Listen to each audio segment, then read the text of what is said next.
We're often told to sing with an open or relaxed throat, but what does that actually mean and how do we do it? Welcome back to another episode of Singing Tips with LJD Studios, the space where we take difficult singing concepts and break them down so you can actually understand and implement them for better singing. I'm Laura, and today we are talking about this elusive open throat concept. As always, you guys, before we get into it, make sure you like, comment, subscribe, hit the notification bell, and if you haven't already, download my free guide, The 3-Tiered Approach to Becoming a Better Singer, linked in the description. Additionally, right now, if you sign up to become a founding member of my membership program, your first month is absolutely free. Try it out. If it's not for you, you won't be charged a dime, but you get 2 free video feedback lessons from me, which I think is the biggest perk. So you got nothing to lose. Go ahead and sign up for that. You can send me a video. I will watch it. I will send you one back. And you can take that or leave it or continue on with the membership, whatever works for you.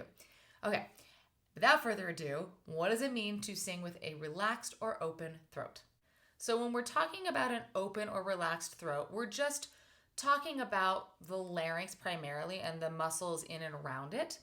And we want to make sure that those muscles are contracting in the way that is optimal for singing and that they are not bearing load that they should not be bearing, right? So an open throat is not this thing that you have to do. I have to stretch my throat open. That's not what you're trying to do. It's more the absence of unhelpful tension. I don't want to say it's the absence of tension because there's always a certain amount of tension in our singing.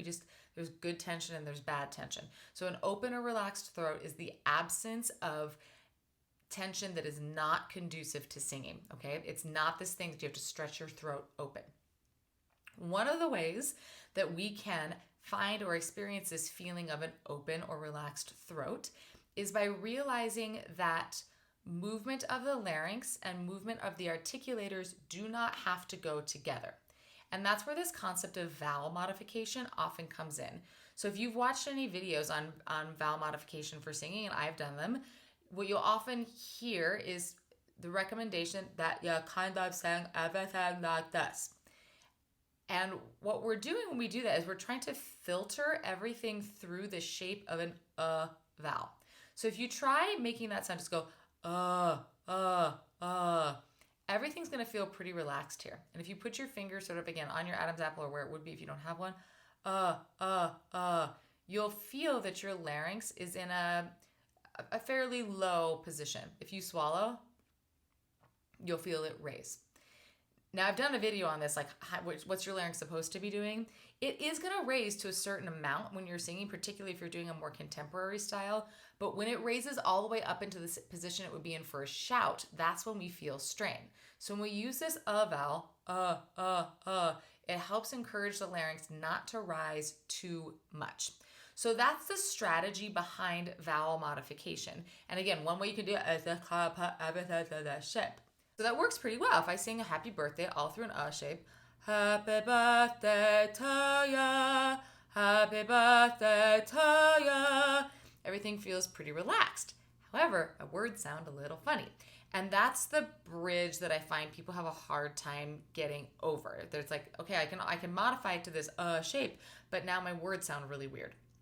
So one thing we need to realize is that the movement of the larynx and the movement of the articulators, primarily your tongue and your lips, do not have to go together. And that's really what we're doing when we're modifying to an vowels. We're trying to keep the shape of an in your throat, but then we want to make the shape of the words at the level of the lips and the level of the tongue. Now, movement in your tongue can transfer to movement in your larynx, but it doesn't have to. And so one way that we can start to, now make our words sound normal and still keep a shape of an in the throat is to practice moving into different vowel shapes just by moving the tongue or the lips, not by moving the throat. So the way I like to do this is first, and I've made a video on this on how vowels are formed essentially, but suffice it to say, E and A are tongue vowels. So your tongue is going to move forward for an E or an A. O and U are lip vowels. If you want to get more in depth in this, again, I'll link the video that gets more in depth. But when I go, if you watch, I'm in an shape, tongue's neutral. My tongue moves forward. If I go to E, tongue moves even further forward. I want my tongue to move forward without my larynx lifting up. So what I'm going to do is I'm going to just say and I'm going to keep thinking and I'm going to move my tongue forward, but keep thinking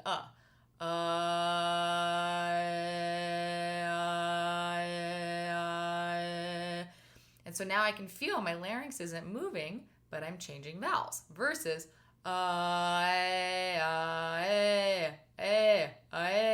and even the pitch is going up as my larynx is going up. So you can hear the difference between one where I hold the shape of in my throat and then the one where I let the larynx move with the tongue. Okay, so it helps to understand like how are you going to articulate these different vowels, whether they're lip vowels or tongue vowels. So check out my video on that, and then practice just mechanically moving your lips or mechanically moving your tongue into the correct shape and thinking behind it, and even keeping a finger on your larynx to help ensure that your larynx stays in that position the whole time. And that'll help you particularly sing a lot higher without feeling like you're going up into that shout condition.